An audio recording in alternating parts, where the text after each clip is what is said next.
Hi, everybody. It's Gene Simmons, and you're not, and you're listening to the Potter Than Hell podcast with Steve, BC, BB, and Dylan. But you knew that, didn't you? Ladies and gentlemen, welcome to the Potter Than Hell podcast. This is your last stop on the crazy train of hard rock and heavy metal. So sit back, buckle in, and hang on.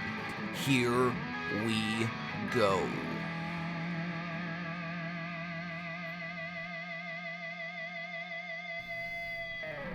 Hello, Potter Than Hellions. Welcome back to the Potter Than Hell podcast. This is Steve, your host, and with me this evening is BC. And keyboards tonight is Dylan. All right. Hello, guys. BB is not feeling well tonight, so he will not be involved here. I should have seen if he had any notes for what we're doing, but Especially about my album. Especially about no shit. He was the one I wanted to hear the most about Dylan's album. Yeah. We should have seen if he wanted to Skype. Oh, yeah. Well, but he's not feeling good, so I don't want to bother him. So we'll get his feelings on that album when we record next week. Absolutely. Yeah, tonight is September 14th, 2021. And like I said, it's myself, Dylan, and BC. What's up, guys? BC, what's up, buddy? Finally got Iron Maiden. Yes. Physical copies. I was able to touch it for the first time. I've seen everybody else on Facebook posting their pictures of their album.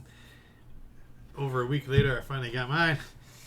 But hey, it's the way of the world now with the postal service and all the crazy other stuff going on. Yep, absolutely. How about you, Dylan? What's up? I've also been kind of having package delays, so it seems like it's a small world after all with that. All right. And speaking of the Iron Maiden album, have you guys listened to it anymore? Have you formed any more thoughts about it, or has it hit you more or hit you less? Or I have not sat down. I was telling Dylan, everything's I just want a day to sit down and chill. To be able to enjoy instead of running around this, here, and there. So, no, I did not. BC's a busy man. Busy man. Another guy with two jobs. You know, it's not easy. It's not easy. Because actually, Sunday, I had most of the day. I had a good 4-hour chunk in the afternoon. The morning went shopping and stuff. Then BB and I went to a show. I'll talk about that in a little bit after that. But I had a window of about 4 hours. So my neighbors listened to the albums that we're talking about tonight along with me. So, and it was good though, because it was one of those few times where I actually got to hang out and just blast my music. My wife was upstairs doing schoolwork. Doesn't bother her because she's got her TV playing, so that dampens the sound for upstairs. So I just rocked the albums, did my notes for them. Actually, I did the notes for yours, BB's, and Dylan's. I did mine at work yesterday in between calls. But Dylan was here actually because I played my playlist through my receiver through the good speakers, and I'll talk about that when we get to that part, because it was holy fuck. Dylan, have you formulated anything else about the new Maiden album? Not really. I haven't. I've been distracted by other releases.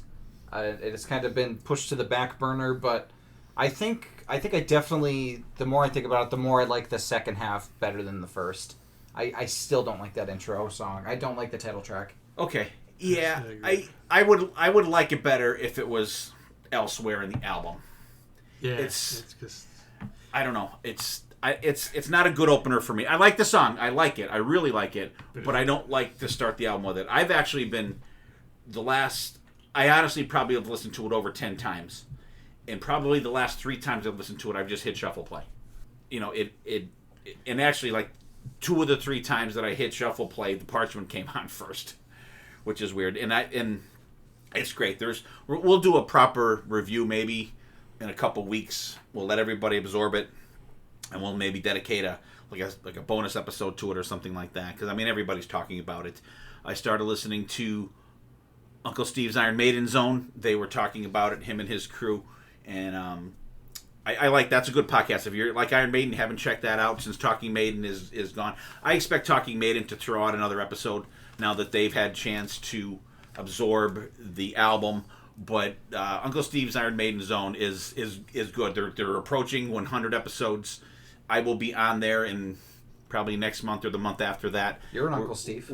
I am an Uncle Steve, absolutely. So it'll be Uncle Steve and Uncle Steve. So check that. So check out Uncle Steve's Iron Maiden Zone. It's really cool. He has a historian guy that gets on there, and they'll talk about like the Battle of Britain, like for Aces High, and talk about like Passchendaele, like in World War One, like get into the like what actually happened and stuff like that. It's not all like that, but there's like that, and he has Iron Maiden fans come on there and they talk, they tell their Iron Maiden story. Like, different guys. One guy like met Adrian Smith a couple times and seen him live doing ASAP and seen him with Bruce and stuff like that. So it's really cool. It's a lot of different things. They do album reviews on there. Very cool. So, all right. So we'll get out of the Maiden talk for now. Last week, what did we do? We did Whitesnake last week, right? Yep. And it was cool. We had Mark Anthony K on. It was myself, BB, Dylan, and Mark Anthony K. Dylan was just kind of... chilling. I was there. He was there hanging out, wishing he was anywhere else in the fucking world. I was like the talking skeletons. about Whitesnake. I was like the skeletons and David Pumpkins. I was part of it. That's true. That's true. But what did you think about that, BC? I thought it was pretty cool. I had fun. I mean, like I said last week, I never really checked out early Whitesnake. And there's a lot of good stuff. I mean, it's a different feel than current Whitesnake or 80s and up Whitesnake. 87 on, yeah. But I liked it. I enjoyed their music. What did you think of it, even though you didn't participate, Dylan? It sounded like everybody was very passionate about the songs. I've heard of some of them. Yeah. Okay. Yeah. Okay. Yeah. All right. Yeah, I enjoyed it. I like that. I like all versions of Whitesnake, really. There's a couple duds on those early albums, which, even the newer stuff, there's some duds on them, too. There's no, it's not a total, perfect realm of music. There's some stuff I like, some I don't like. It actually works out good album-wise, I think, of how we'll do the albums getting up to the 87 album when they switch over to the, if you want to say hair metal style of Whitesnake. The way that the episodes are going to work out works out perfectly, I think, for that. So look for that down the road. We'll get part 2. We'll get Mark back on, do that. Hopefully by then my computer will be fixed and then Dylan won't have to sit here and record on his computer.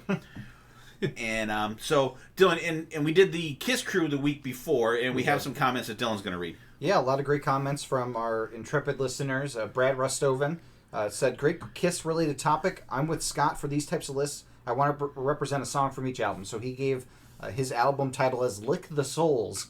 Use your imagination with the album cover. Side 1 is Unholy, Take It Off, Hide Your Heart, Hell or High Water, and I Will Be There. Side 2 is King of the Mountain, Not for the Innocent, All Hell's Breaking Loose, Who Wants to Be Lonely, Turn on the Night. And then his bonus tracks, he has a great 1-2 punch from Animalize, I've Had Enough, Into the Fire, and Heaven's on Fire. We had a comment from Steve Wright. Thanks, everyone. Great albums and comments. Now, a comment from Daniel Peoples. I love these topics, but I hate the rule imposed to be a 10-song album with bonus tracks. I understand the reasoning for a normal album track length, but with all that could be fit onto a CD, I already had a 19-song playlist with 2 minutes to spare. I'm sure we've all made dozens and dozens of compilations over the years and love doing it, but with that said, here are my 10. No bonus tracks because Kiss never seemed to give us any, so I'm not either. This is leaving off way too many songs. I didn't include any of the hits, really. Album title, Not for the Innocent, and in reverse Houses of the Holy Zeppelin fashion, that song will be on the next album, because Houses of the Holy was on the album before the album Houses of the Holy. Cover would be all 4 Revenge-era members with a wanted poster image, and the back cover would be mugshots of the 4. So that's pretty cool. That's cover. cool. I like that. Side 1, he also opens with Unholy. Then he goes into Who Wants to Be Lonely, Fits Like a Glove, A Million to One, and Any Way You Slice It. Side 2, he starts with Rise to It, Heart of Chrome, Hate, Get All You Could Take, and Thief in the Night. So a little bit of Hot in the Shade love for you there. I like that. Jeff Gauss, he also had the album titled Not for the Innocent. Cover era, Revenge era shot. So his songs are Not for the Innocent, Love's a Deadly Weapon, Unholy, Young and Wasted, Thou Shalt Not, I've Had Enough, Heart of Chrome, Under the Gun, Tears Are Falling, and Exciter. And then his bonuses were Rise to It and Thief in the Night. Thanks for another kick-ass episode, he says. Did you notice? His side 1 was all Gene, his side 2 was all Paul. Very cool. And then Rob from Vancouver, our last comment, he goes, I too had Not for the Innocent as an album title. A very popular album title for everybody. He didn't explore any bonus tracks, but his songs are Side 1, he's opening with Unholy. Then he goes into I've Had Enough, Not for the Innocent, A Million to One, and then ending Side 1 with Secretly Cruel. Side 2, he starts with Under the Gun, Rise to It, Loves a Slap in the Face, Crazy Nights, and ending it off with Turn on the Night. So a lot of cool albums, a lot of similar songs, and yet again, nobody picked Cadillac Dreams. Very disappointing. Still. Yeah. You picked it, didn't you? Well, I said I would have if I did an album, but I did not. Oh, that's right. You sat that one out too. I That's did. true. That's true. I think Dylan just did that so he didn't have more to edit. just my feelings on it. Not wrong. And like I said, I didn't want to just like pick the same songs as everybody else, because I would have picked a lot of the songs that other people picked. I knew there was going to be a lot of crossover, but there would have been major crossover if we did like a double album. You know what I mean? I think that would, but that was my idea, just to make it difficult for you to pick just 10. Yeah. That was the evilness of it. Yeah. All right, before we get going into the episode, what have you listened to, guys? Dylan, what do you got going? So I listened to a couple of the Blacklist songs that were released. They released the full thing finally last week. A lot of really good songs, a lot of cool versions of it. I like Ghost's version of Enter Sandman. I think Corey Taylor does a really good version of Holier Than Thou. There's a lot of good, Don't Tread on Me by Volbeat's great. I love Phoebe Bridgers' version of Nothing Else Matters. My favorite cover, though, probably is the very first song on it, the Enter Sandman version by Alicia Cara and The Warning. And Alicia Cara is like a pop singer, so I wasn't expecting it to be as good as it was. It has almost an Evanescence feel to it. And The Warning I'll talk about later on in the episode.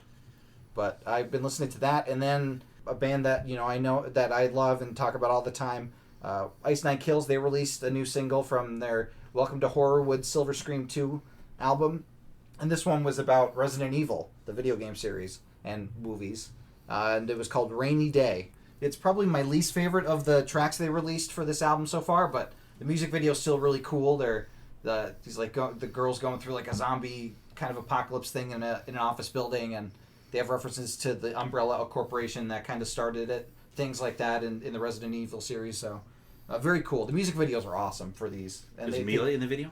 I don't think so. No, Mila Jovovich, I think, yeah, maybe something like that. Ooh. No, she was not. Like the movies. But it tells a story, like the music videos.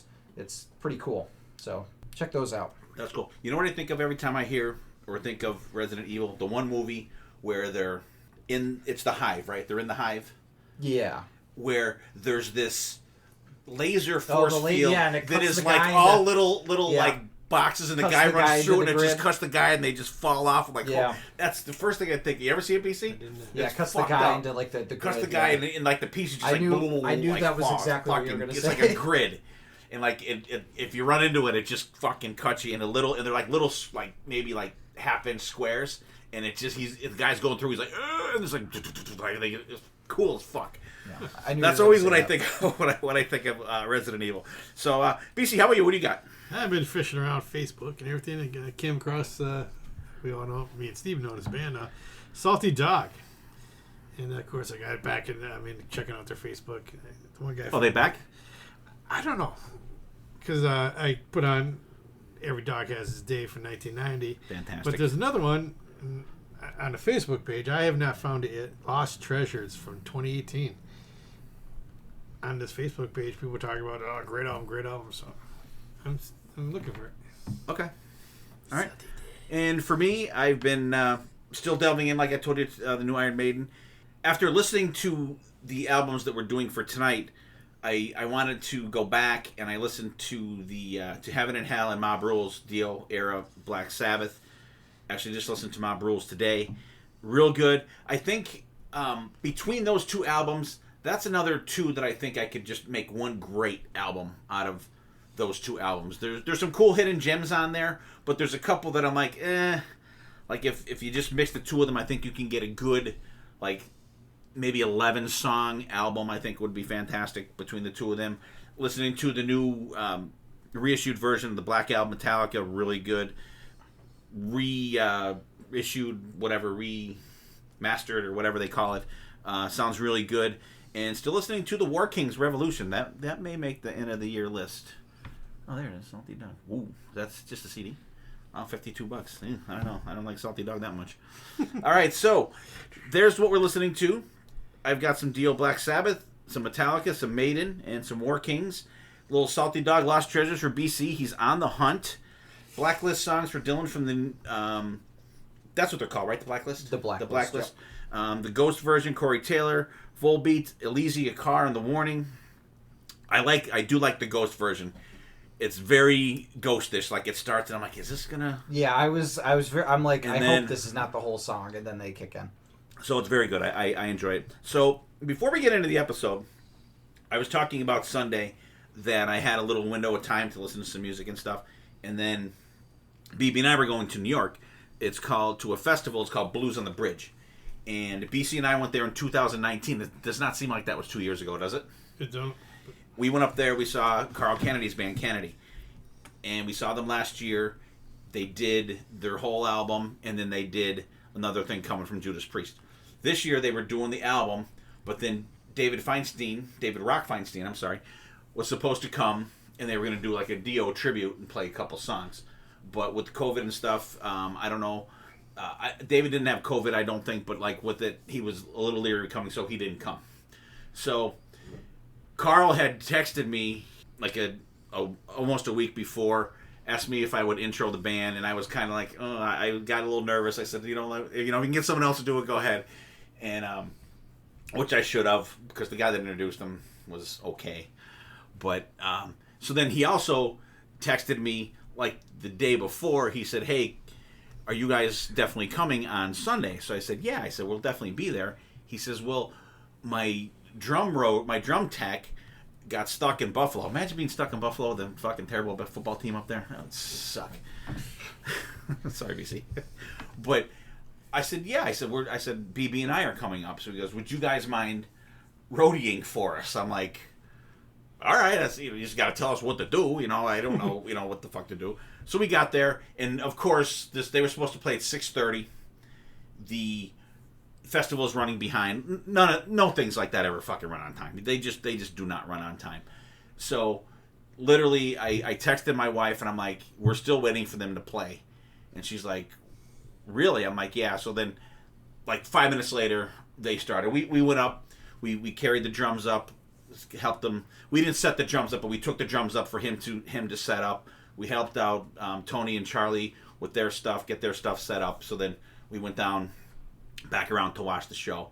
And BC, they fucking just ripped it up. And I didn't notice, but apparently he did it the last show. Mike Santraserio, the singer, sounds fantastic, just like he does on the album.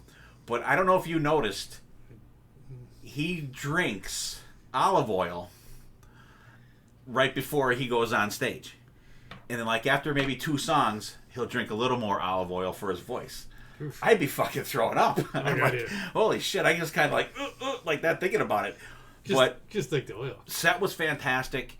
They played every song on the album except Addie, the last song, which I love, which I don't know why they didn't do that.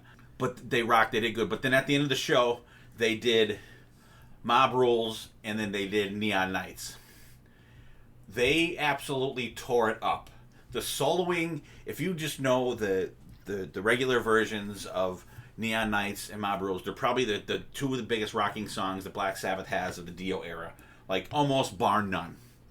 And Charlie Rasulo just absolutely tore it up. Tony Gruba on bass, just absolutely killed it.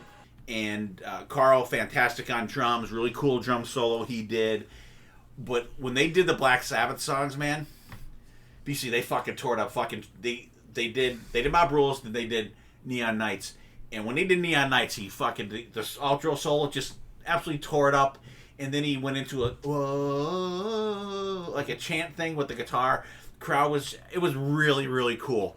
Just absolutely tore it up. Kennedy, if you guys have not picked that album, Warrior, pick it up. It fucking rocks.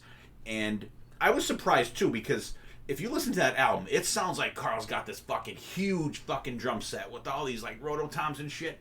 It's a 1, 2, 3, 4, 5, 6. It's only like a 7-piece set. It's like bass drum, snare, 3 tom-toms, 2 floor toms. That's it. But like, he kicked ass on it. He really did good. It really sounds like he has like a big hit. And those guys were really cool to myself and BB. Charlie Rasulo has a new album out. He sent it to me. He actually sent it to me and BB the other night when we got up there, because they were there first. We were talking to them, and it's called the Rasulo Project. It's called 1111. So check that out. It's an instrumental album, but I didn't get a chance to check out the whole thing, but it is very cool. So BB, I wish BB was here, because he had a really great time too. He drove up there, met some cool people that we've known before, and it was just a good time. It was a fun time, and I had a much better time, BC, because I didn't have to fucking videotape and fuck that up. So I got to just be a fan and just watch and rock and watch the show. So it was really cool. So Blues on the Bridge, it was called in Binghamton. It's a festival they have every year, so it was really cool to go and see. So another concert under the belt for 2021. Which, speaking of concerts, we were supposed to go see the Iron Maidens last week at Penn's Peak, and the venue canceled the show. So I don't know what happened there. So we didn't get to see the Iron Maidens. They had their last night of the tour the other night, so apparently we're not getting to fucking see it. So anyway, that was that. BC, I wish you could have came with us the other night. Damn work. No, I mean, last time we saw him up there, that was cool. I forgot about you videoing. I know, I just totally fucked that up. No, but I mean, that was cool. I mean, they're great live. I mean, they sound great. I mean, 4-piece band ripping it up that night. So I'm sure they're still tight as they were then. Oh, absolutely, absolutely. And because I mean, Carl's been posting stuff for those guys practicing and everything. So it was really good. It was a fun show. It was good to be out. It was supposed to be like 80 degrees and sunny. It was like 70 degrees and humid as fuck. Like you were just dripping sweat. I looked at my watch and it has the temperature on there. It was like 70 degrees. I'm like, holy fuck! It feels like it's fucking 85. So you jumped out the bridge into the yeah, water. because we were going up and it was cloudy and I'm like, this is gonna suck. I'm gonna be froze. I didn't bring his. BB wore a sweatshirt. I didn't bring one at all. And by the end of the night, BB's like, oh, I wish I left this in the fucking car. I'm like, I'm still sweating with this fucking t-shirt on. So, all right, so guys, check out the Kennedy album. Warrior came out in 2020. Excellent album. Real lot of fun. Good melodic hard rock. Some great playing on there. Check that out. As you guys can see from the title, we're going to talk about cover albums this time. Instead of picking 10 songs each from probably 40 different albums or close to that, we figured there's a ton of covers albums out there. I'm surprised BC didn't pick the Poison one, which I'm kind of disappointed. BC. I was kind of hoping you would do that one. We can do that one later though. We'll do a couple of these. So maybe you can pick Poison the next time. So we're gonna go alphabetically today. Yeah. So Dylan, you're gonna go first. Well, we will be talking about Poison with my album because that is one of the covers. Yes, we will. Yeah. So the album I picked is absolutely going to be the most polarizing album of the night. It is Skeletons in the Closet by Children of Bodom. It was released September 22nd, 2009, and it's a collection of previously released songs, but they re-recorded them. I think there were 4 covers that they didn't release before, and it was Hell is for Children, Antisocial, War Inside My Head, and Waiting. But I will not go into the personnel because I don't want to butcher their names. Yeah, it's all foreign. Because they're all from Finland. Yeah, it's all I do know Scandinavian names. I do know Alexi Leo. So there are a couple different versions of this album. There's the European version, the Japanese version. We're going to be talking about the United States version, which is missing one of the best covers. They do a cover of Bed of Nails by Alice Cooper, and unfortunately, they did not put it on the U.S. version for some reason. Very disappointing. That cover rocks. Check it out if you're curious about the band. So the thing about this is they pick a lot of songs that you wouldn't think that kind of a hardcore death metal-ish kind of band would pick, but they do it sometimes they do them pretty straightforward, sometimes they death metal them up. But we start off with Looking Out My Back Door by Creedence Clearwater Revival. I think it's a fun interpretation of the song. There's a banjo solo and a guitar solo. They really pick up the pace on the song. There's some jaunty piano, and I love the jaunty piano towards the end of it. The vocals are perfectly unfitting for the song, and it's fantastic because they got the growl to them, but it's still kind of in tune. Like, it's still going for the tune of the song, but it's very much not a melodic voice. But I think it works for most of these songs. There's going to be 1 or 2 that I don't think it works for, but I'll get to those when we get down there. Number 2, Hell is for Children by Pat Benatar. This is a great song, a great version of it. There's a cool dirgy start to start the song. There's some like a very stomping riff and sludgy. There's some Zakk Wylde harmonic like pinches going in there, and then they pick it up for the chorus to do the great gang vocals of the Hell. Hell is for Children. The keyboards, the cool thing about this band is they have keyboards that are almost like a second or third guitarist, and they do a really good job accenting the guitars on this song. There's a cool part towards the back half that picks the tempo up, and then there's an awesome guitar, and then a keyboard solo. So it's very cool, very Dream Theater-like in terms of how the keyboard solos are done. Number 3, Somebody Put Something in My Drink by the Ramones. Love this song. This cover is awesome. Great gang vocals for the chorus. It almost sounds like a drinking song towards the end of it. They really make the song their own, and I think it's better than the original, which I know Dad's going to be like, it wasn't that high of a bar to begin with the Ramones. But another great solo in this song. There's a great key change in the chorus towards the end, like one of the last choruses. They pick the key, like they do it up a bit. You got the woes in there, Dad. I know you're a sucker for the woes. This is probably my favorite song off the album because I listen to it so much. Then we go into Mass Hypnosis by Sepultura. You know the song's going to be heavy right from the start with the double bass and the chugging riffs. It's a great pit song, and the growling vocals are in full effect with this one. I wrote that BB is going to hate this one. There's fun riff and tempo changes. It's very much like a hard thrash song. And then there's like an almost xylophone keyboard part during the solo that I really enjoy. And then we go from kind of a pit song to a Scorpion song, Don't Stop at the Top. Much lighter song. It brings a fun, different energy to the album that I really enjoy. And then we go from that back to the pit with Silent Scream by Slayer. I wrote, yep, this is a Slayer song. Back to the super heavy stuff. I kind of like the vocals better than Tamarea. Just because it's so different. Then we go to Just Dropped In to See What My Condition Was In by Kenny Rogers in the first edition. Kind of simple compared to the other songs. There's not too much going on with it. Very cut and dry. There's like the 70s organish like keyboards in the song. Is that Kenny Rogers, the country guy? Yeah. Okay. And it's not like a favorite song of mine on this album, but it's a nice palate cleanser from just listening to Slayer.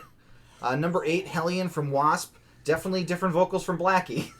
But I think it's a cool version of the song. I'm not a big fan of Blackie's vocals, like I always say, and everybody always shoots me the dirty looks, but I think that these vocals kind of work for this kind of song.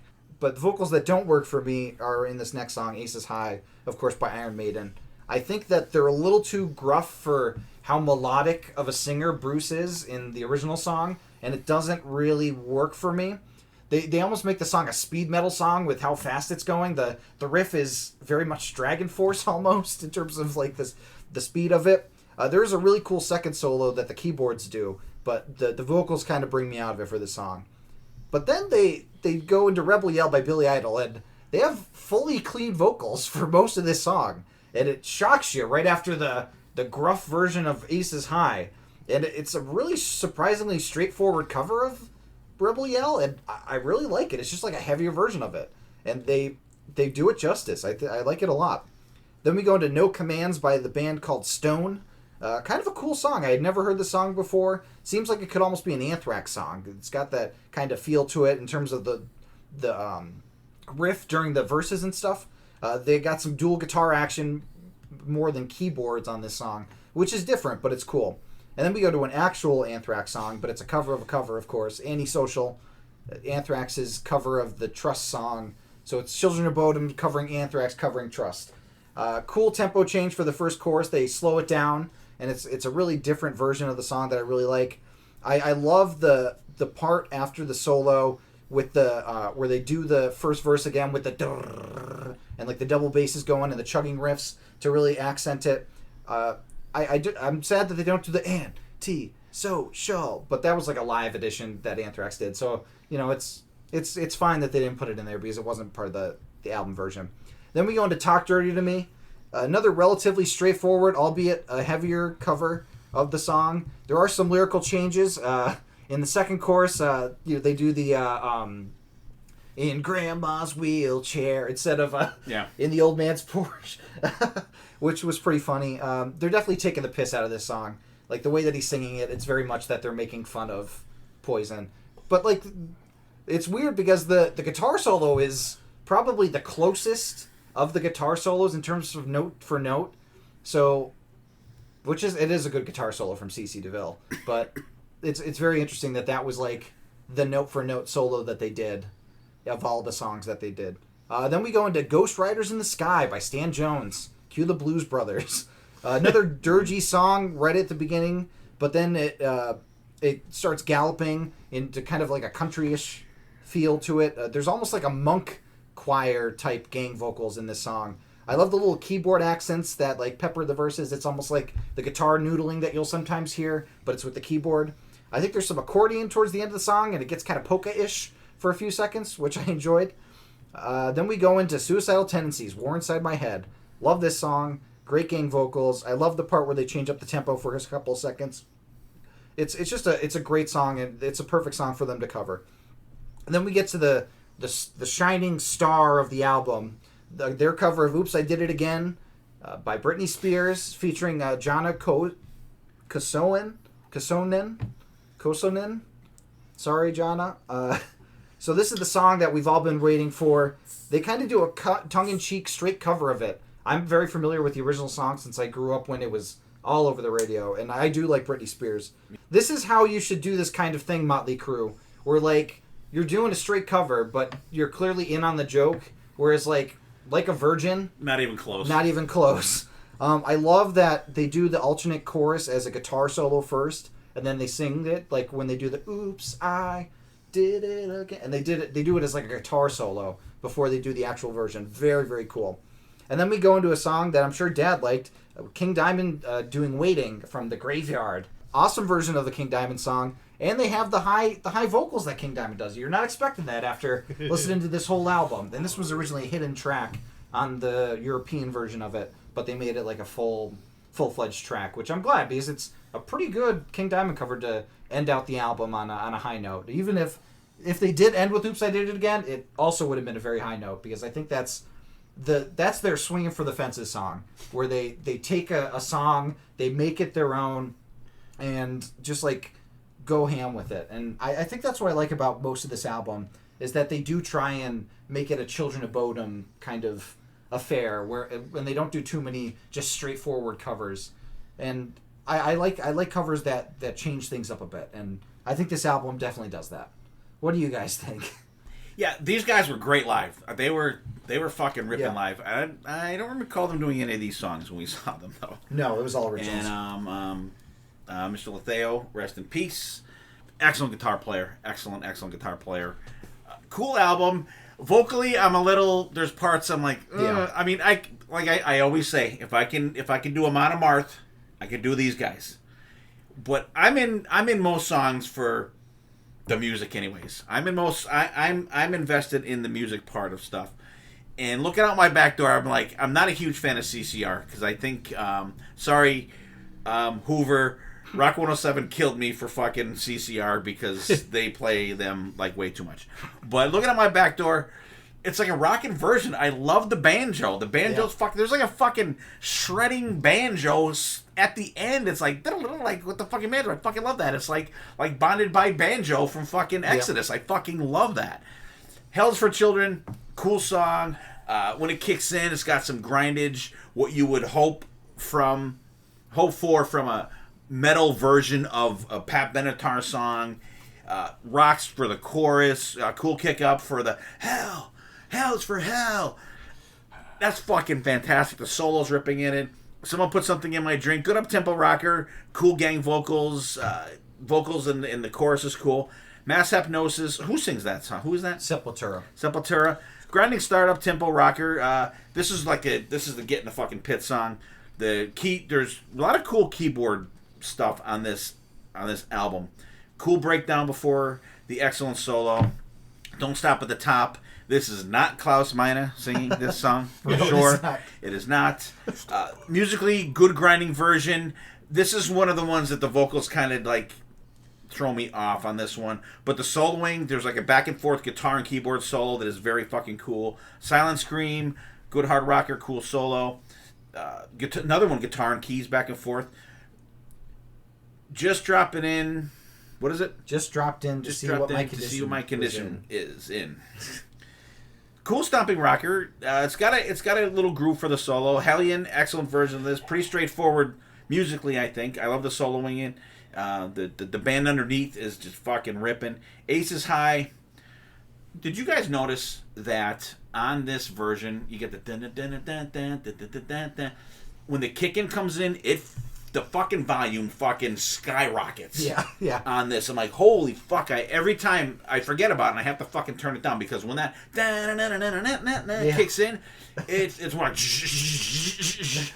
like the fucking volume just like it's almost like you would see in a cartoon where your headphones will like literally pop out the side of your fucking head. Yeah. I'm like, holy fuck! The vocals in this absolutely kill it for me, but the fucking keyboards. Oh yeah. Solo. I don't know. I can't remember. Sorry, Adrian and Dave Murray. I'm not sure if it's the Dave part or the Adrian part that is the keyboard solo. It's fucking fantastic, but it's just a little too fast for me. Rebel Yell, amped up version. I really like this one. More normal vocals on it for the verses. The keyboards are awesome here. The bass is fucking. You can finally hear the bass like is out front on parts of this song. No Commands. That's what was that? Stone.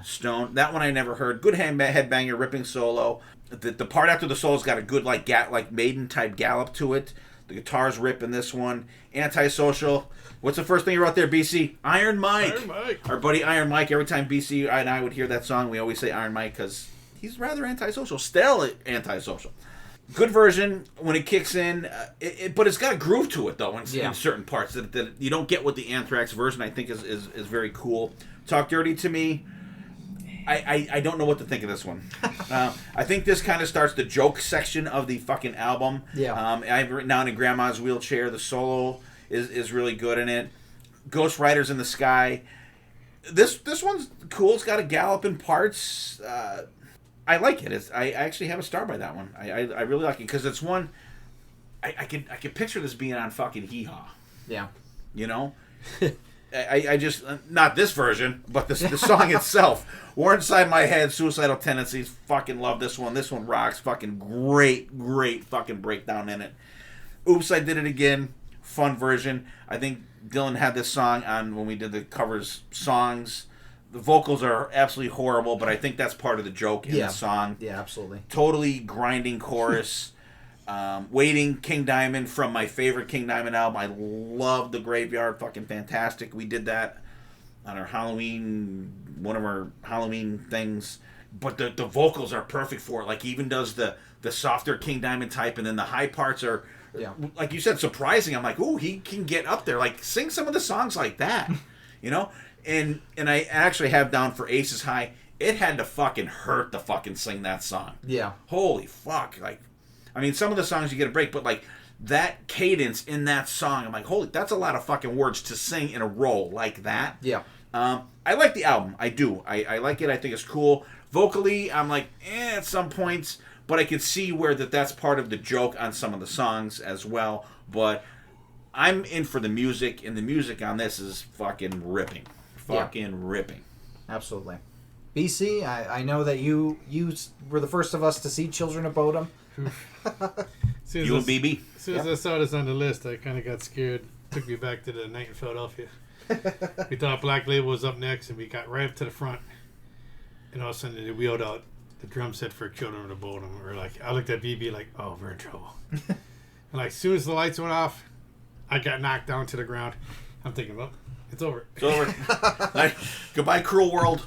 And they came out, and they were good. I mean, I never heard a lick of their music before that night, without knowing it at least. Yeah. And they were good. I mean, they have their vocally, like you said, vocals on this album are different. And I was talking to Dylan earlier. When it comes to these cover albums, I like when a band twist it around a little bit. Not totally like different, but different arrangement. Put a little different spice in there compared to just the original one. So I knew I was going to get that with this album. And I did. I mean, vocally throughout the album, all over the board. And again, Cookie Master, there's times I like it. There's times it's just like...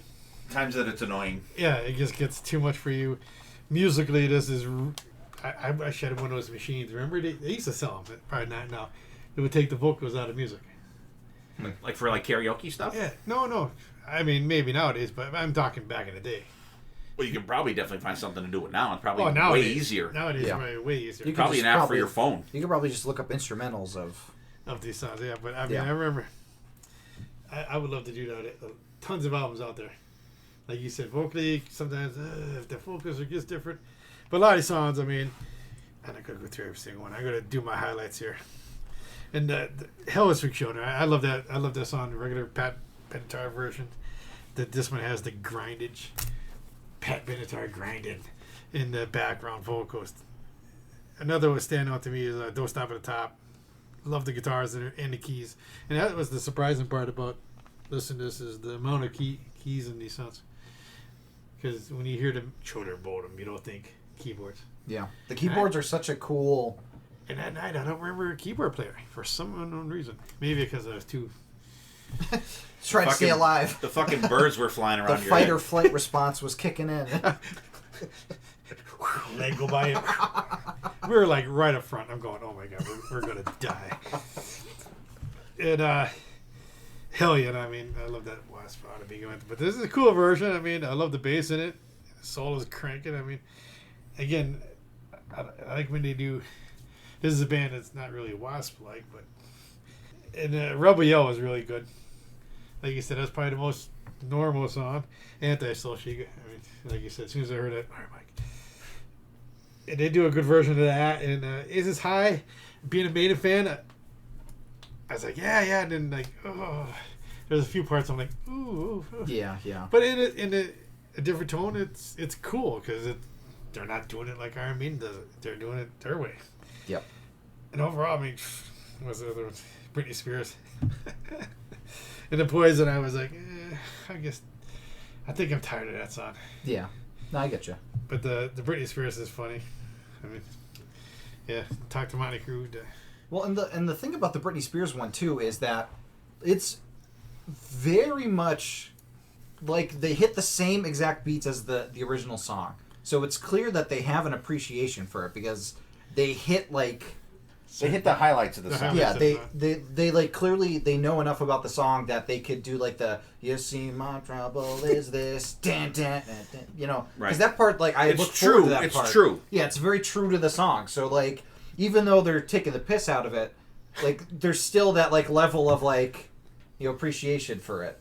You know, They're doing it together. it's like imitation is the sincerest form of flattery, but sometimes like with comedy, when we're busting each other, it's out of love. So I think there was kind of a little bit of love thrown in with the let's bust this song. Oh, absolutely. But no, overall, this is a fun album. It is. You can't take it too seriously. No. Yeah. You gotta take the vocals as tongue in cheek as you do some of the crazy things that they do in the songs. Yeah, absolutely. Mm-hmm. And like you just have to look at "Talk Dirty to Me" and like that's like a joke version of the song. Right. And no metal band is going to do anything other than a joke version of "Oops, I Did It Again." True. Yeah. I do love that in the "Talk Dirty to Me" they did the ooh at the end of the song. Yeah. Because that's like a part that I always look forward to. At the end of it, there's a bunch of Different part. back and forth talking in Finnish. Yeah. What is it? Yeah. Well, come on. What are you talking about? All right. So very cool. We'll rank them at the end. Yeah. Actually, I texted BB. If he's not sleeping, maybe he'll give us the ranking of the albums. I'm sure Children of Bodom is going to be dead last. Probably. I want it. Well, we will get his thing for next week. All right. So I'm gonna do BB's album. Comes up next. It does not come up next alphabetically because that would have been first alphabetically. No, actually, the order we're doing it is the order that I have it in my playlist. Yeah. Is what we're doing. Okay. Because alphabetically, actually, BBC's would have been first. And I have a reason for that. Okay. So BB did Fozzy, self-titled album, came out October 24th, the year 2000, produced by John Bridgelevich and Fozzy, and the guys in the band are I can pronounce these guys, well, most of them. Chris Jericho on lead vocals, Rich Ward guitar and backing vocals, Dan Dryden on bass and vocals, and Frank Fontasier on drums, Ryan Malum on guitar. Additional musicians: Butch Walker, he plays a guitar solo and additional vocals on Over the Mountain. And Andy Sneap, my boy, does extra lead vocals on Blackout. So, very cool. And Andy Sneap mixed this album as well. Do you want to know what their credited names are? Yeah, I have them. Chris Jericho is known as Mongoose McQueen. Rich Ward is known as Duke LaRue. Dan Dryden is known as Sean Sports Pop.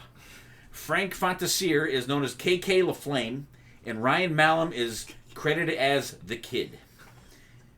So that's your scorecard for this album. Starts out with Dio cover, Stand Up and Shout. Really, it comes in with like a live crowd thing, kind of like you get at the beginning of the Sacred Heart album when they do King of Rock and Roll. You get the crowd thing in there. And how could you not rock to this song? It's fucking fantastic. Great album opener. The lead vocals are good. I think the thing about Jericho's vocals on this, they sound a little dry for me on these. They're good, but there's a couple similarities between this and BC's album that, I mean, vocally, you can't compare the two BB's album and BC's, and no disrespect to Chris Jericho either, but very cool album. I like the spirit of this album. I really do. I remember when this came out, me and BC got it. We're like, holy shit, this is fucking cool. It's that fucking dude from wrestling. Holy shit, you know? But very cool though. Great album opener. I do like the lead vocals. Great start opening. Next they do Crocus, Eat the Rich. Love that song. The guitars are a little more distorted on this one. The bass is right out front on this one. Good version. The guitar solo is really good. Then we get into Twisted Sister, Stay Hungry, the next song. Title track, obviously, from the Stay Hungry album. High energy. I love the feel of this song. The band absolutely catches the spirit of this song.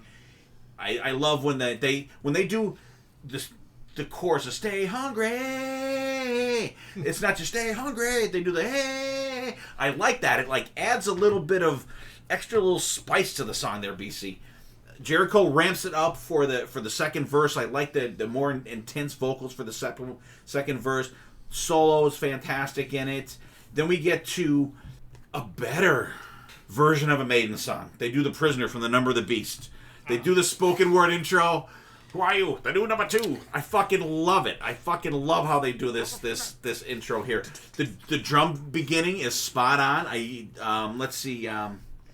Where's he at here? KK LaFlame does a great job on the drum intro there that Clive Burr so famously did on the album. I wish Jericho's vocals are a little more gruff on this one. I think they're a little too smooth on this because Bruce sings that with a little fight. You know what I mean? Like, and I think Jericho sings a little too smooth on this one, but it's very good though. The solo part fucking kicks ass when they get that. I fucking absolutely love that.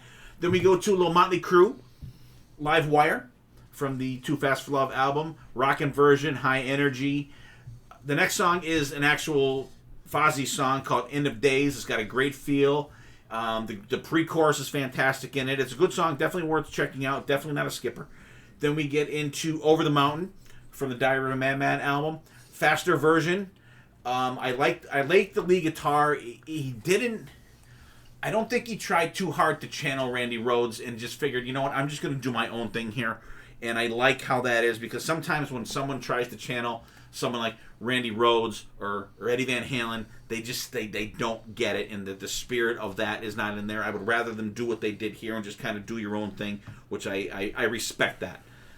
Next song, Blackout, choppy guitars, sounds fantastic. Some awesome lead fills between the things. The solo fucking rips in there, and Andy Sneap, you kick ass on this one as well.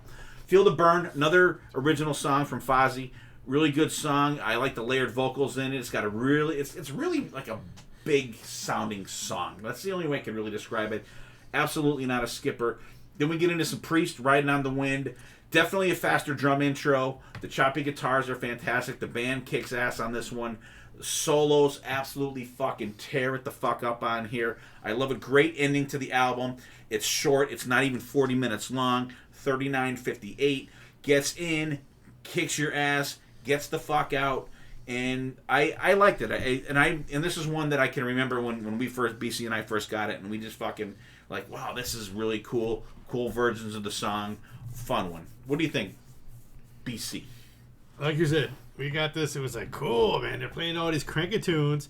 And I think this is kind of early on. There might have been a few other albums where they paid, not tribute.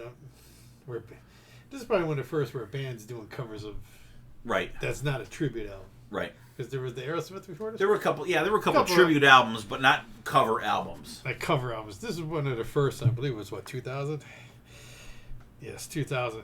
So we're like, oh, cool. And like, this is the first time you knew of the, what was his name? Jericho wrestler?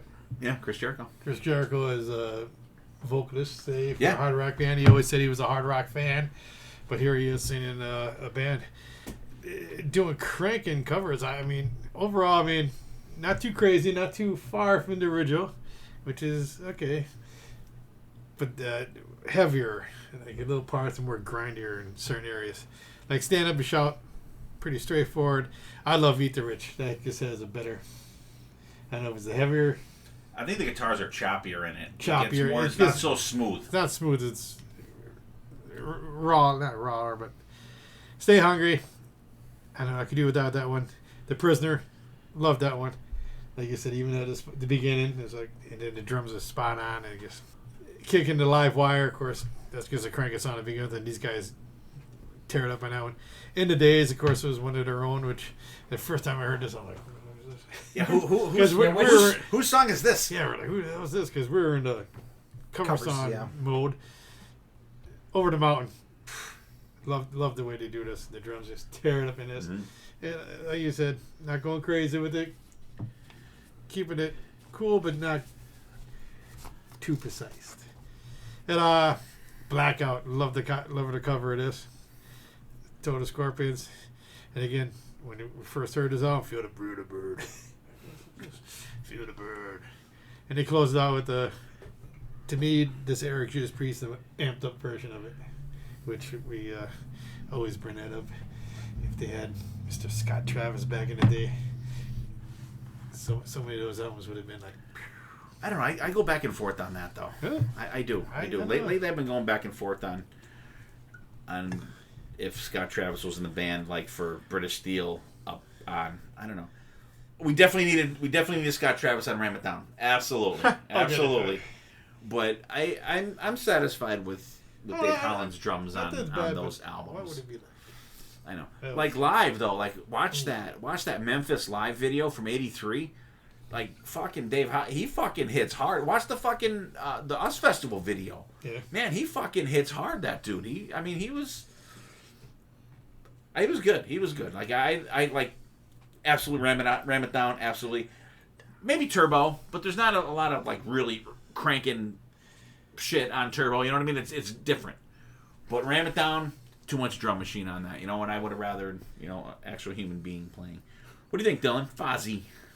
So I like the little concept that they had for it, where they were megastars in Japan for 20 years, and then they came to America and they realized everybody had ripped off all their songs, so they're purporting it to be these are all Fozzy originals, which is pretty funny. I like that a lot. I'll say that I like the album. I don't love it. Like BC said, I think that they don't do too much different. They don't do enough different for me to like want to go back to these songs a lot. Like, I don't know. There's something about them that I like the originals better, and they don't offer something different from the original. I really like the cover of Eat the Rich. I think that's probably one of my favorites on here. Stand Up and Shout, I was like, oh, this is definitely not live. I really love his scream at the end. Very long scream. Like, holy shit. But I think you're right. I think there's something in his vocals on some of the songs that, like, it's lacking that, like, bite behind it, which he gets later on. Like, I love his vocals nowadays. Like, really good. Like, got some grit to it. You got to figure, too, and we talked about this with Mark Anthony Kaye. First album, yeah, you may be a little tentative to absolutely, really, get. No, I agree. I agree fully. With The Prisoner, so that's one of my favorite Maiden songs. Love it. It's one of my favorite. I really love this version up until the solo, and it's not because of the guitars. I think the guitar work on it is fantastic. It's how he does the drumming during the solo, because he changes it, and it's like a weird syncopated beat that's like completely different from how the album version is. I don't know if you guys remember, but it's very different, and it threw me off so much that it kind of took me out of the song. But otherwise, I really do enjoy that version. I think the beginning, the drummer nails for sure. Right. Like he gets Clive Burr's drum intro spot I'll on. have to go back and give that a listen. I don't know if I noticed that. I do love at the beginning that they extend the laughing out, and then Right. it ends with like the Yeah, it's like all the different. coughing. Yeah, it's different, like more enunciated. Yeah, fucking around laughing. Yeah, I really Like, appreciate that. You know what it reminds me of on Austin Powers when he starts to, or when Yeah, Dr. Evil starts to laugh, and then they all start to laugh. Yeah, absolutely. I think my favorite things on here are probably the original songs. Like "End of Days" is a great song. I love that song, and "Feel the Burn's" not bad either. But like, I don't like the chorus of "Blackout" because I'm so used to the Klaus Meine version that this one, like, I don't know. There's something. It's a little yelpy. Yeah. It gets Yeah. it's a little high pitched. That and it kind of I wasn't expecting it, but otherwise it's a good album. They're solid versions of the song. I think the band's playing well, but there's nothing that I would really go back to this album for. I'll say. Okay, fair enough. Fair. All right, so there's our first two. Dylan did "Children of Bodom," "Skeletons in the Closet," BB, Fozzy, with me pinch hitting there for him on that one. Fozzy, self-titled. And so I don't know if anyone out there, you guys, I'm sure you've probably heard at least some of this. Maybe not the Children of Bodom stuff, but it's interesting, very interesting. That's what I will say about the Skeletons in the Closet. And the Fozzy, a lot of stuff is straightforward of the songs you've heard, but there's still a tinge of them making it, their own kind of thing. So before we get going into the end, we're going to do a gem song, and I'm going to keep the covers theme going here. So I'm going to play the 2007 version of Neon Nights from Queensryche from the Take Cover album. Like I said, 2007. I was going to do Synchronicity 2. I was gonna say. I was going to do Synchronicity 2, but since I saw Kennedy do Neon Nights the other night, I had to throw this one in there. So check out Queensryche doing Neon Nights from 2007 Take Cover album.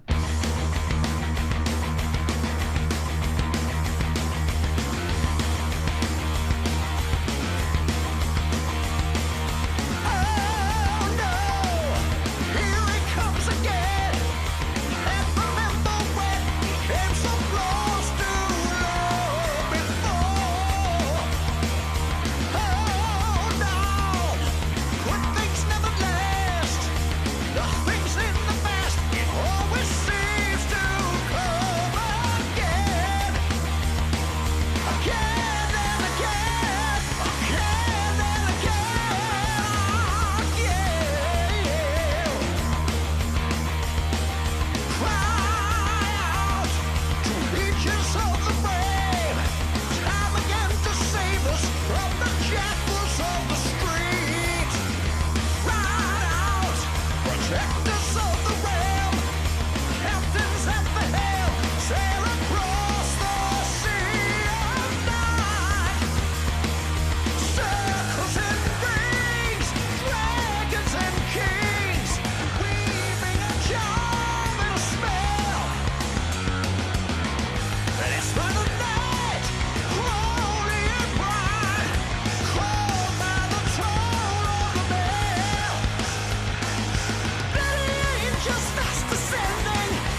All right, we're back. Hope you guys enjoyed Queensryche doing a version of Black Sabbath's Neon Nights from the 2007 Take Cover album. And time for a little hidden gem action. And we are going to start with me tonight. So I'm keeping in the spirit, as I did with the gem song, with the covers idea here. And I'm going with, from the 2010 BC album, Tattoos and Tequila, the Vince Neil Band doing Nobody's Fault from Aerosmith. Dana Strom in the band, bass. We have Jeff Blando on guitar. Zoltan Chaney on drums. I think this is the only album I could find Zoltan Chaney on drums on. Really? Yeah. I thought that Brent Fitz was the drummer for it, but I looked it up and it says, Wikipedia, they're never wrong. Just ask Aaron Martell.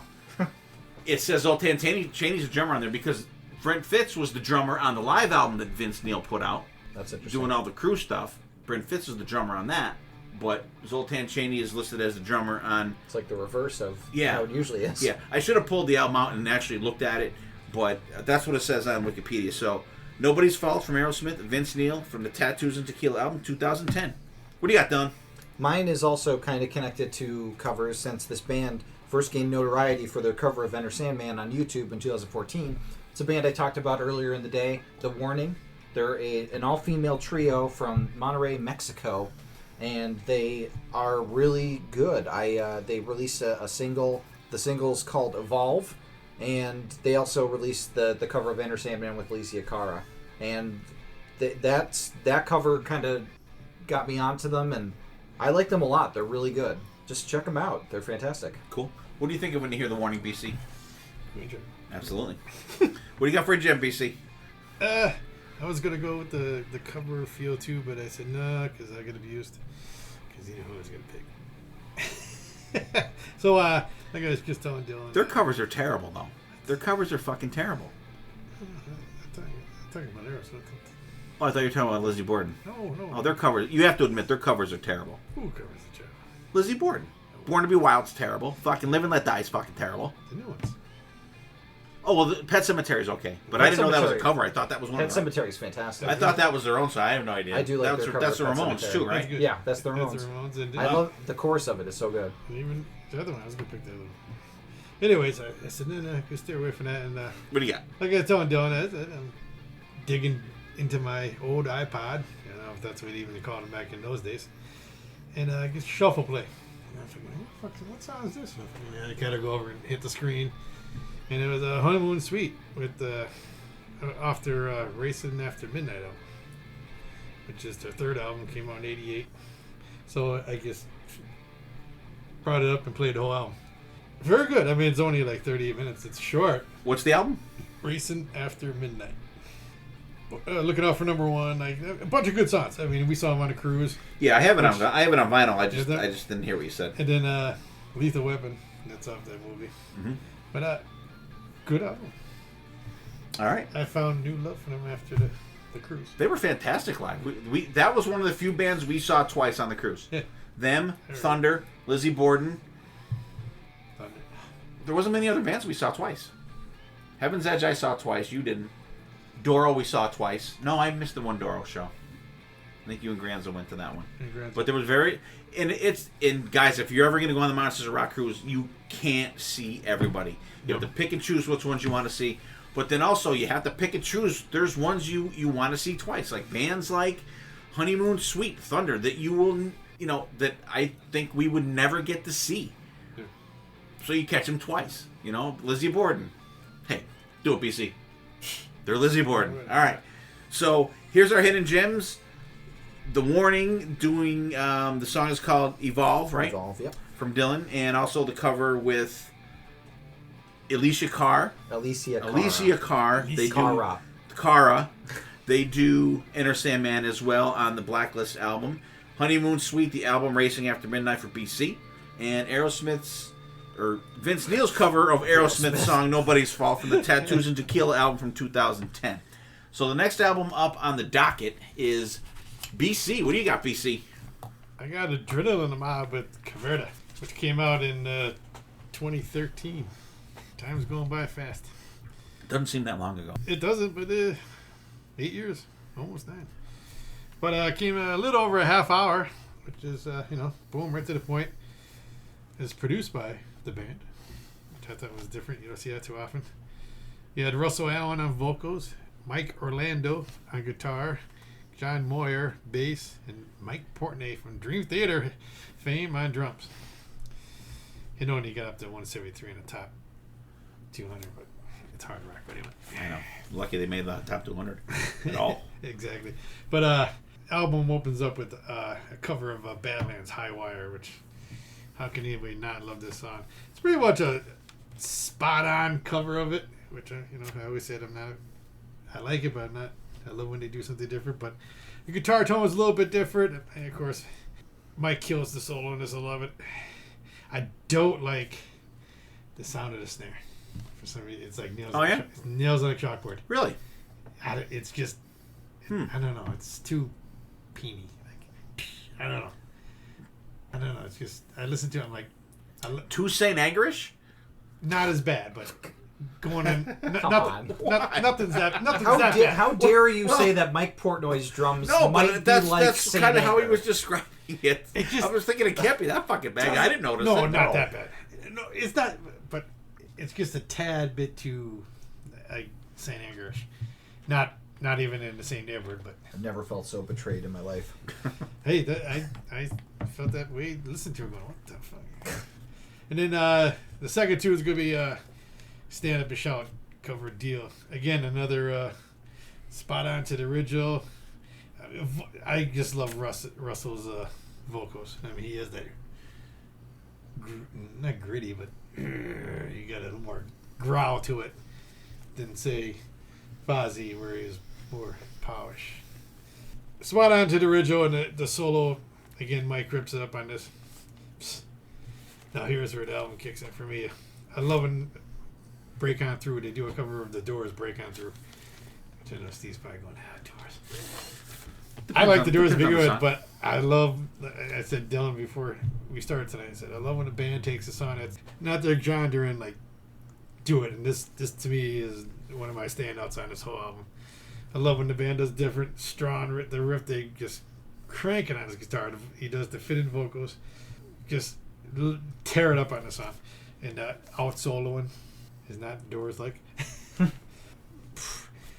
Okay, number 4, Van Halen's Romeo Delight. A little heavier than the original one. Loved the solo in this. The drum part right before. Is that the original? I was listening to it and I'm going. There's a lot of different parts on this version. Okay. So I'm going on. But anyways, I love this.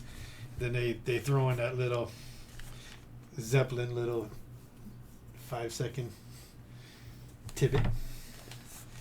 And then, of course, when the song's over, oh, get it. Which I'm Love thinking, that. I said, that's fucking hysterical. Again, just heavier sound for this. Here's my second standout of the album. It'll be Heart's Barracuda. Just the open riff, this grinding, has the grindage to it compared to the original. And that's where you get that little bit of difference. They didn't go too far from the very strong bass in it. The solo is cranking. It even has part like the double bass, which I don't pick that up in the original. To me, that just put it over the edge with that double bass part. It's not throughout the whole song. It did the end grindage. Track 6 is Kill the King by Rainbow. Kill version of it. I love the double bass. The production in this is a little bit. I just hear everything good. I think the production in this sounds really good. And of course the solo. Come on, had to give Mike some. Third standout song of the whole album to me is the Lemon Song from Led Zeppelin. I like Zeppelin, but this is. But love the guitar solo on this double bass, which is not very John Bonham-ish, even though he did good in that part. But the vocal bass part with the vocals right at that before it kicks into, I call it a jam session, last quarter of the song maybe. Tears it up. Loved it. Next song, last on the album, the Mob Rules cover of Black Sabbath. Great feel of this song. Is it me? do you pick up on that little drum, bass drum? It's different than the original. The drum part, it's like it's very quick. It's Portnoy-ish. Portnoy-ish.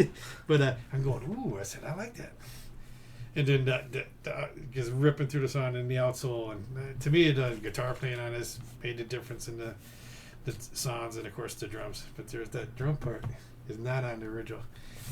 And it's so minute. You probably didn't pick up on it, but when you have the headline, it's right there in your right ear. I'm like, ooh, that's so cool and different. And that's what I got. So, Dylan.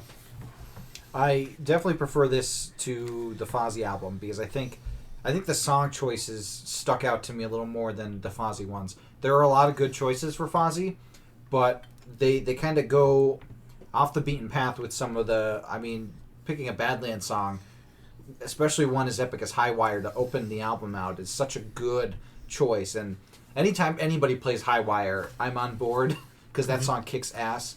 And like I was saying to BC earlier, the original version isn't on Apple Music or Spotify, so I have to listen to this version, and let me tell you, it does the job for me.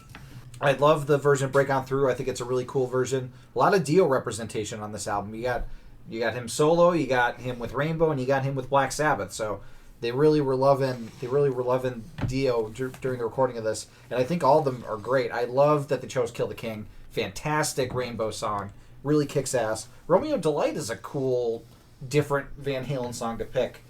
I would have picked a different Led Zeppelin song than the Lemon song. It's a good version. I like it. They amp it up a little bit. They tweak it just a bit.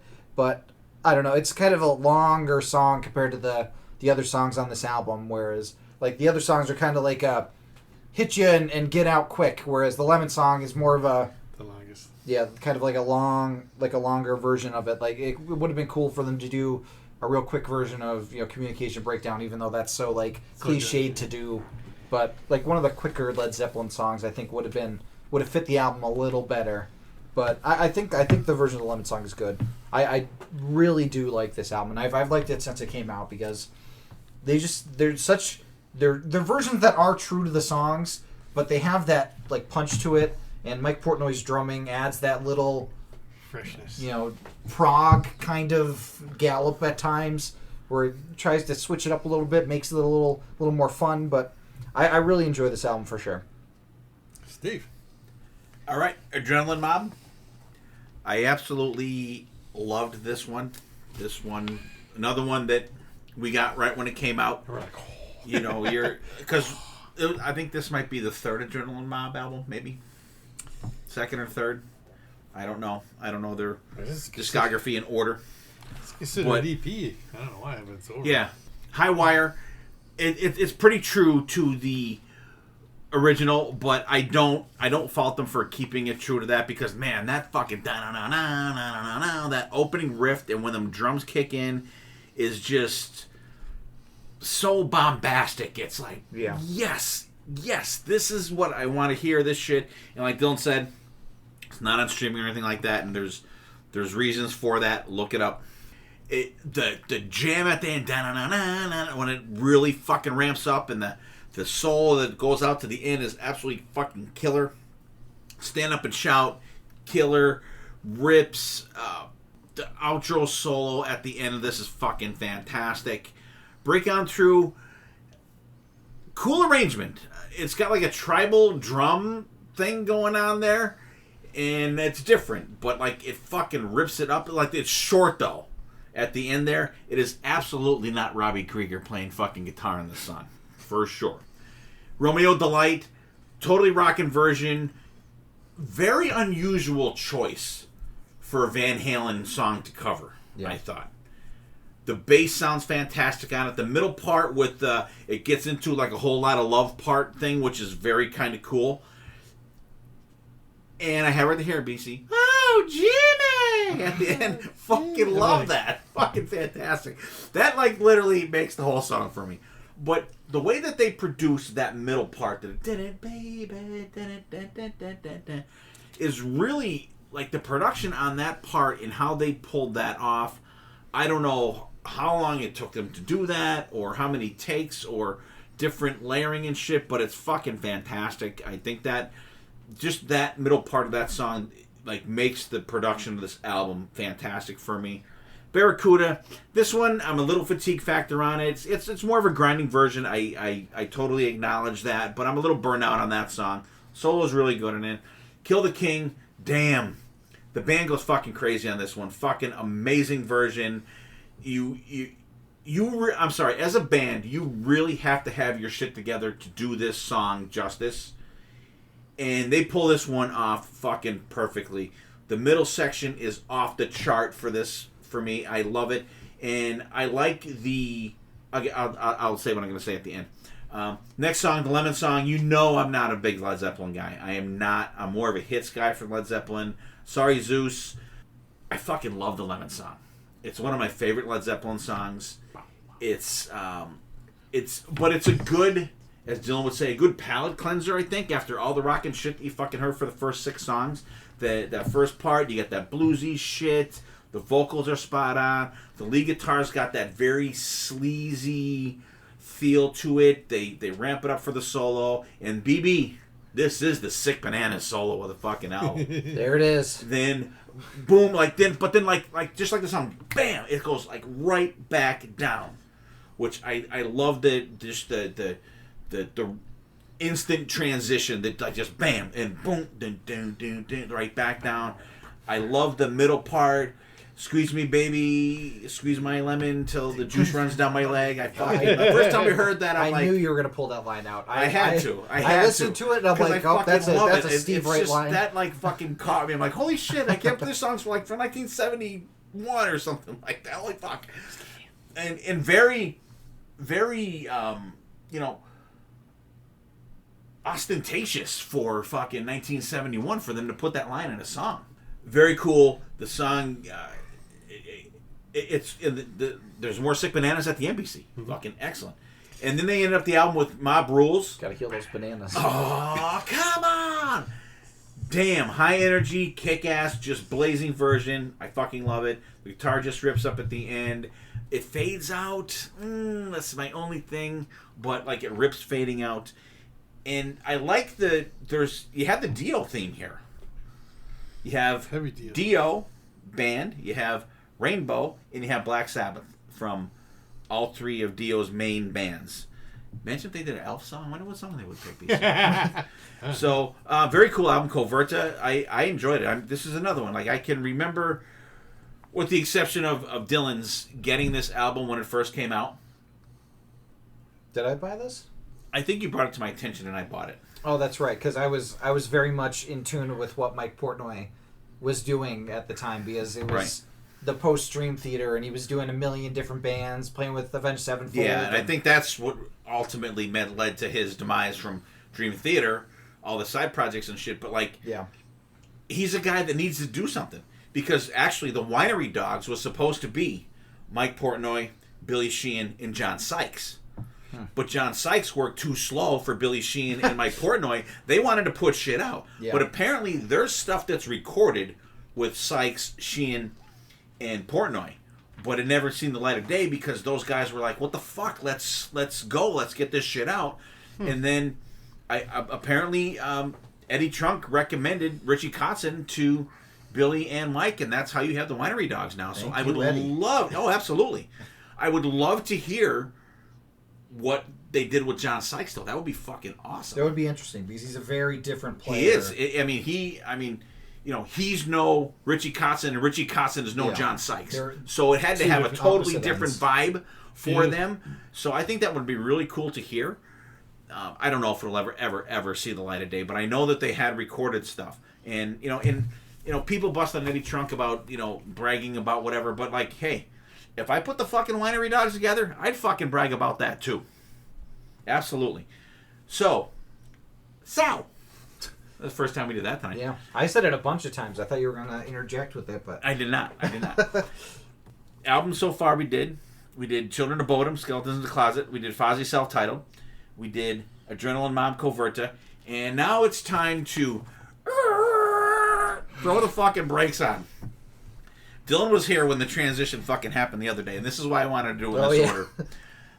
like I said before, I was rocking the shit out. I listened to Children of Bodom, Fozzy, then Coverta, and then fucking Tesla came up next, and it was like, holy fuck, what a difference in the fucking music. You go from fucking Mob Rules to All the Young Dudes from David Bowie. And I'm like, holy fuck. I'm like, right then, I'm like, I picked the worst fucking album of the night. I'm like, what the fuck? I'm like, holy shit. I'm like, because it's the first three albums are so up-tempo, so high energy. The latest song on this album came out in 1975. The earliest song on this album came out in 1968, which was a great year for people because that's when I was born, BC. Just so you know. And then Dylan said, "Well, you know, I like it for that it's so different from the other ones." Mm-hmm. Yeah. And I didn't look at it that way. And it's weird. This one came out on September 25th, 2007, which is my anniversary. It's 64 minutes and 13 seconds long. I believe it's produced by the band. And this is this is Tesla Reel to Reel 2.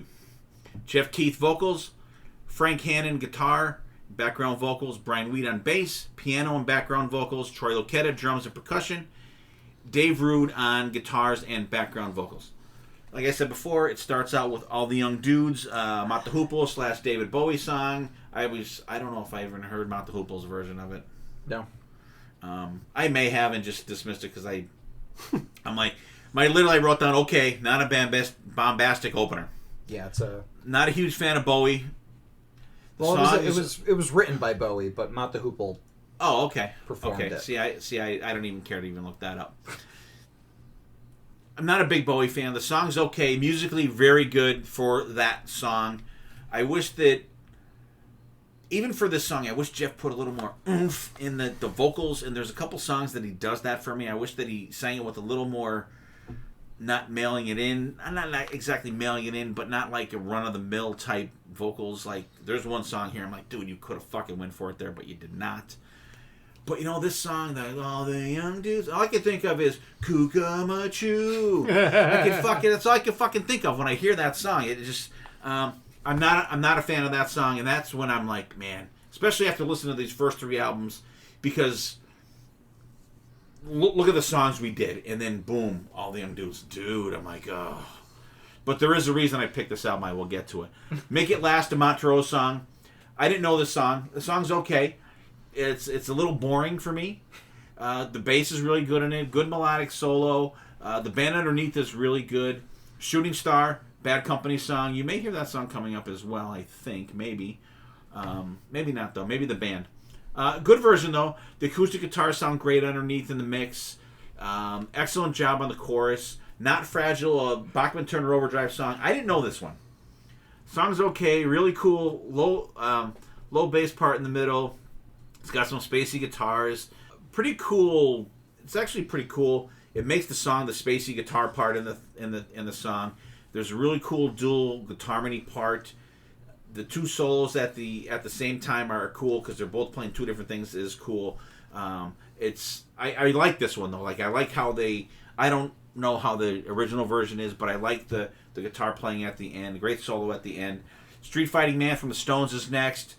I'm not sure what the Stones did on this one because I don't know the Stones well enough to know if they recorded this song or Jumpin' Jack Flash first, because as soon as you hear this, I'm like, that's fucking Jumpin' Jack Flash. And then it changes. I hear Jumpin' Jack Flash riff through this whole thing. So I don't know. I don't even know if they're on the same album or if they did one before the other. I don't know. I like this version, though. The vocals are really good. The band sounds fantastic. The acoustic guitar overtones. The solo's fantastic in it. I think they really captured the spirit of the Stones on this song. I do think it's one of the better songs in the album. They do It's My Body from Alice Cooper next. Great choppy guitars and the bass for the first verse. Excellent version. The band stomps after the first chorus. Really cool fuzz solo from Frank Hannon. Fun song. Really cool song. I do like that one too. I Want to Take You Higher from Sly and the Family Stone, BC. You know it. You fucking know it. Tesla goes funk for us on this one. Thumping bass on this one. I could picture this one being played on like fucking Soul Train or something like that. fun song, great background vocals, awesome solo part. Another fun one. Like some of these songs, they may not be like as bombastic or rocking as, you know, a lot of the songs we talked about before, but there is an element of fun to some of these songs. And I think you get a lot of that from the 70s stuff. And this next song is the absolute fucking reason that I picked this album. They do You Feel Like We Do from Peter Frampton, the Frampton Comes Alive version. Wow. Just, this version is as close as anyone's ever going to get to doing the Frampton Comes Alive version of this fucking song.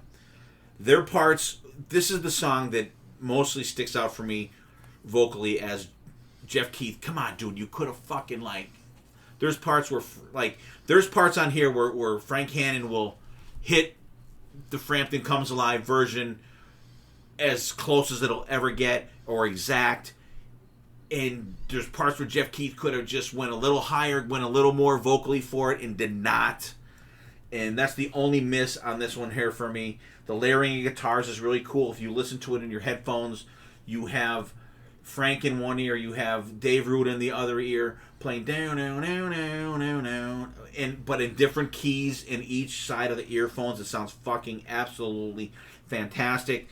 That first solo down, down, down, down, down, down, down, down, I literally have probably heard this song 1,000 times easily. I could do this fucking, if I could play guitar, BC, this would be the first solo I would fucking play.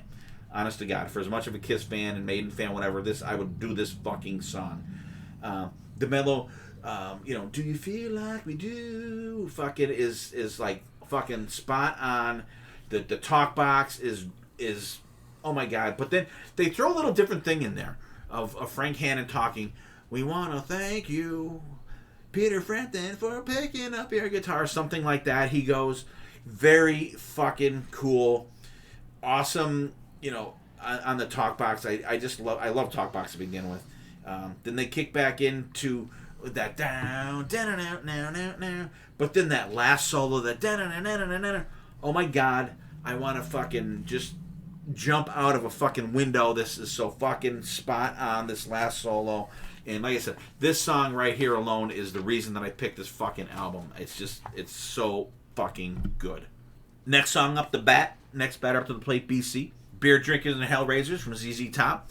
Always a fantastic song. This is a song that I don't get sick of because, and it's weird because this is one like everyone covers.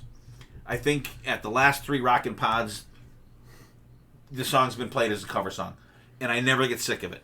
ZZ Top, of course.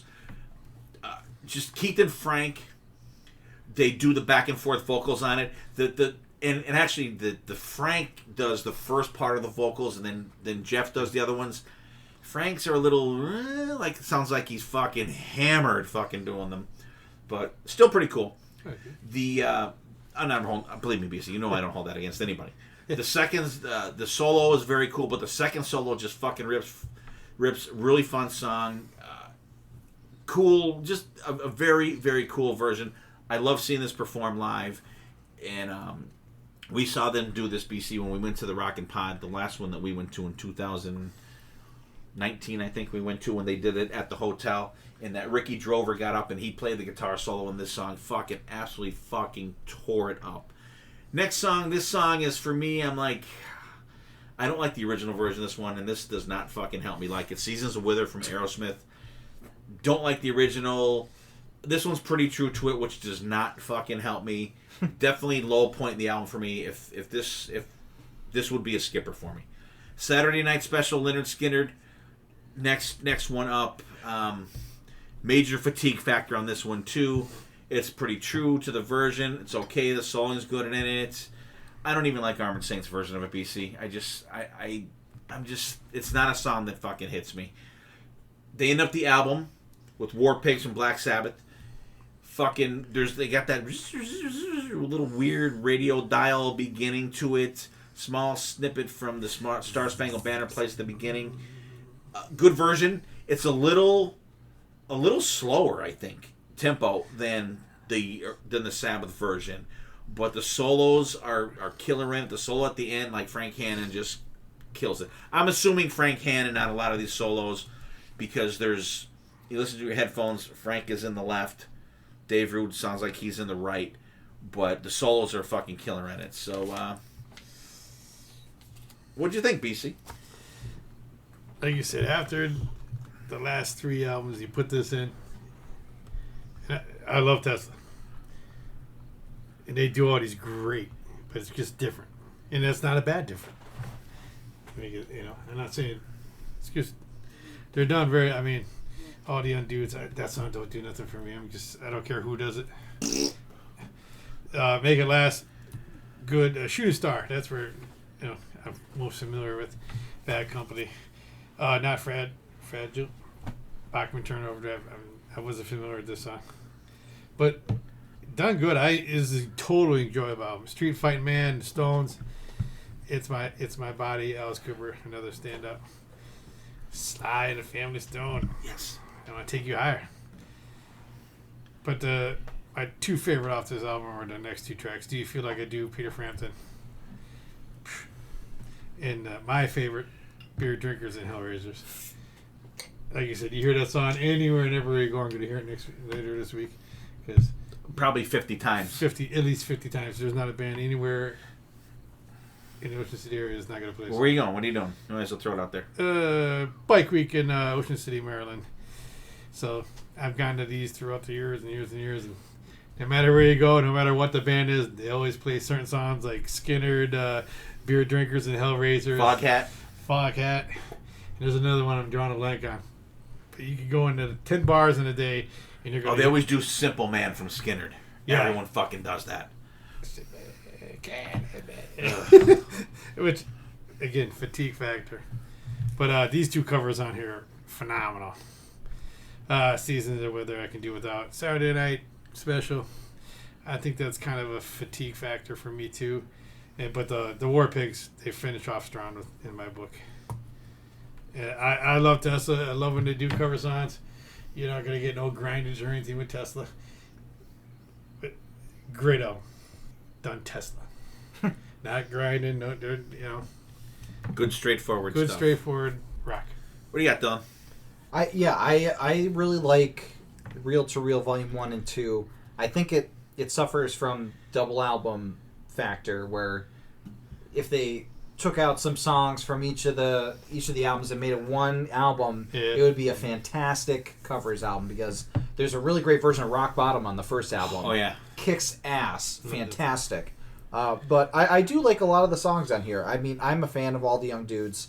I'm a Bowie fan, so this was actually the first version I had heard, but I hadn't heard the original version, and I was like, this sounds like a Bowie song, and then I did research into it and found out that it was. So this kind of spurred me going deeper into David Bowie. So I have to give that a little appreciation there. I really like Make It Last. I think that's a cool song. Shooting Star, fucking burned out on completely. Oh yeah. It's a very just like cut and dry song that like everyone does. Yeah, it's it's okay. I like Street Fighting Man, and I did some research while you were talking. Street Fighting Man and Jumpin' Jack Flash were recorded within a few months of each other. Oh really? Okay. Yeah. Because really they channel each other. Like there's yeah, and then it changes. Like it's yeah. I like Street Fighting Man. I think it's a fun song. I mean, there's better Stone songs in my opinion, but I think it's a cool choice. Is My Body, great Alice Cooper song. Love that song. This is very much a very good song for Tesla to perform. I think Sly and the Family Stone. You can't knock Sly and the Family Stone. Of course, Do You Feel Like We Do is the highlight of the album. I do love the little tribute to Frampton they do during the Talkbox part to change it up a bit. That is very cool. Jeff really does channel Frampton in his performance of the song, and I think that really helps with it, because the peach tails never fails. Like it was very much got that feel to it. I like Beer Drinkers and Hellraisers. I'm not as obsessed with it as you guys are, but I do like it. Seasons of Wither, they could have picked a better Aerosmith song. Yeah. They could have picked 100 other better Aerosmith songs. The only thing worse would have been Kings and Queens. But oh, God. Or You See Me Crying. Yeah, Seasons of Wither was not a good pick. I mean, just like off the first album, like Make It would have been cool. Like for Tesla to do, that would have been like a different song for them to do. Saturday Night Special, yeah, there's better Skinner songs, and War Pigs is a good ender. I think there's a lot of great choices on here. I love when bands get to show their influences in covers albums, and this one is very these two reel to reels. It's very clearly Tesla showing this is where we come from. These are the stuff that we put on our turntables before we became a band and inspired us. So I really love when bands do that. Because and they're the older band of all the bands we talked about tonight. Yeah, they're the elder statesmen of the bands that we were involved with. So I really appreciate that we got like the 70s and late 60s with this album, because they're completely different songs than Kill the King, or that's also 70s. Yeah. Different song than Oops, I Did It Again, let's say. Right. So I really appreciate that, and I think it's a good album. There's our 4 albums. Like I said before, I'll go reverse. Reel to Reel, Tesla, Part 2 for me. Children of Bodom, Coverta for BC. Fozzy self-titled for BB. And Skeletons in the Closet from Children of Bodom from Dylan. So let's we'll go around, we'll wrap up, and rank them when you go. So, Dylan, what do you got? I thought this was a really fun episode. I love talking about covers. Covers that I like the most are the ones that try something different with the song, or like make it so that you could go to this for a different reason than you go to the original. It doesn't necessarily have to be better than the original, but I like when I can take something different out of it that I can't get from the original. So with that in mind, I think my rankings are probably going to be Adrenaline Mob number 1. I think Coverta, I love the song choices on it, so that's my number 1 pick. I'm going to go Children of Bodom 2. I'm going to go Tesla 3, and I think Fozzy's going to be 4. But I like them all. I enjoy listening to all of them. It's just, some of the covers I would go to before some of the other ones. You can listen to a lot of the covers that we talked about tonight on the Spotify playlist of the week. We will have that in the show notes. And you could check out all these fantastic covers. We won't put Shooting Star on there, I'm sorry. It's basically just the same as the original version. Yeah, there's not much difference there. But yeah, this was a good episode. Really fun. I thought everybody picked pretty decent albums. So great job, guys. All right.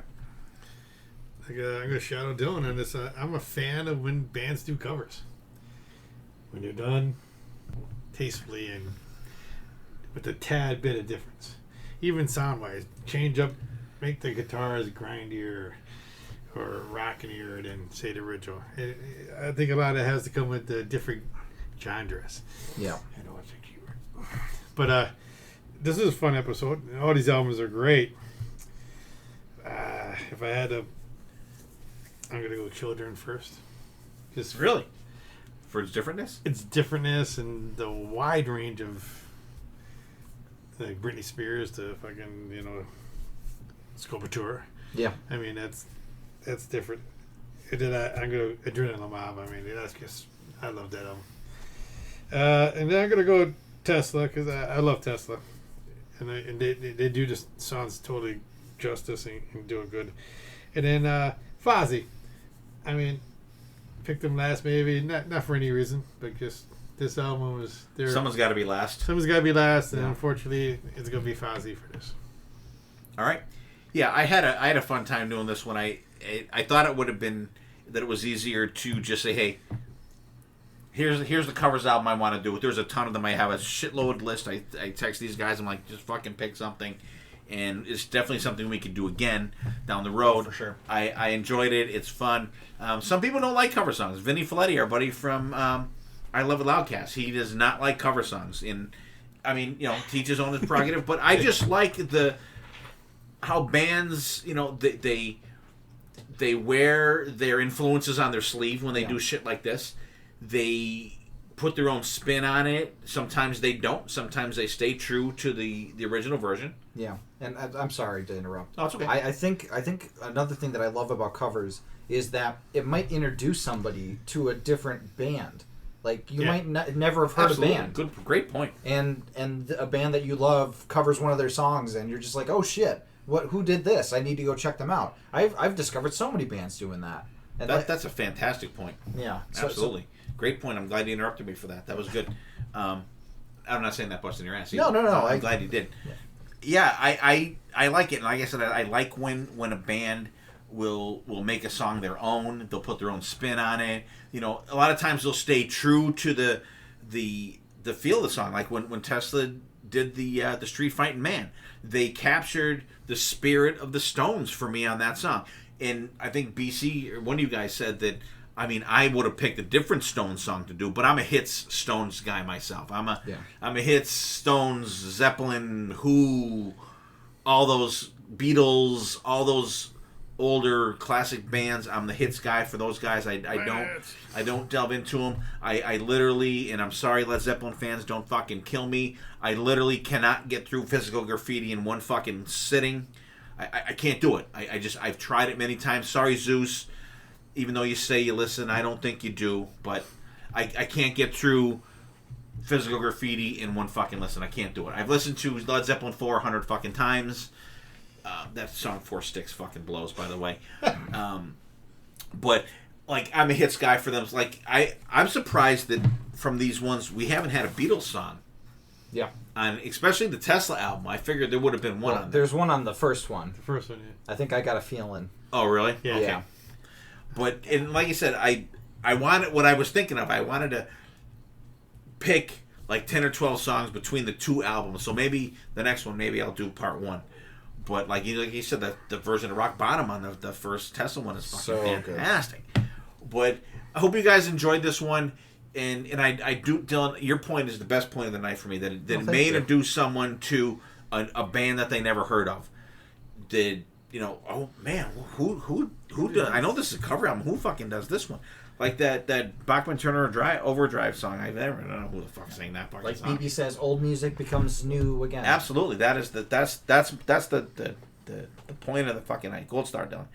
So yeah, like Dylan said, you could check out these songs with the exception of Shooting Star on the Spotify playlist, because I don't know anyone that's out there that's probably not burned out. Bad Company's probably burned out from that fucking song. So I'm gonna rank them. I gotta go with Adrenaline Mob first, just for the fucking energy and there's nothing on that album that is not fantastic. Vocals spot on, bass, drums, guitar, production fantastic. Children of Bodom I'm gonna go with next. Like I said, if I can ignore Amon Amarth or vocals, I could do Children of Bodom standing on my fucking head, and I'm picking that second because of the song choices on there, and because of the way that they did some of this. They did a lot of the stuff more tongue-in-cheek than this is the version, you know what I mean? Yeah. And Tesla next because of the differentness of it. And Fozzy's, like BC said, something's got to be last. Fozzy's last on there. Doesn't mean I hate it. There's a lot of cool songs on there. And Chris Jericho's vocals get better as he goes along. There's a little dry on here for me. But the versions are great. Like, great song selection. Like, Riding on the Wind. Oh, my God. I fucking love that fucking song. And I like that, we had Dio and a lot of Dio between two albums. Absolutely fantastic. So thank you guys for listening. We had a really good time doing this one. We have a lot of cool episodes coming up. And I actually had to poll these guys for one of the episodes we have coming up. And speaking of older songs, you're going to hear a lot of maybe Tesla-like versions on maybe next week. I'm not sure. I think maybe you may or may not. So stay tuned. Check out, like I said, we got a lot of cool shit coming up. Thank you for tuning in. Thank you for interacting with us. If you guys have a covers album that you guys would like us to check out, let us know. We will absolutely check it out. So hope everybody's doing good out there. I know we've some places have had some bad weather and shitty stuff going on. This COVID bullshit's ramping up again. I hope everybody's staying safe.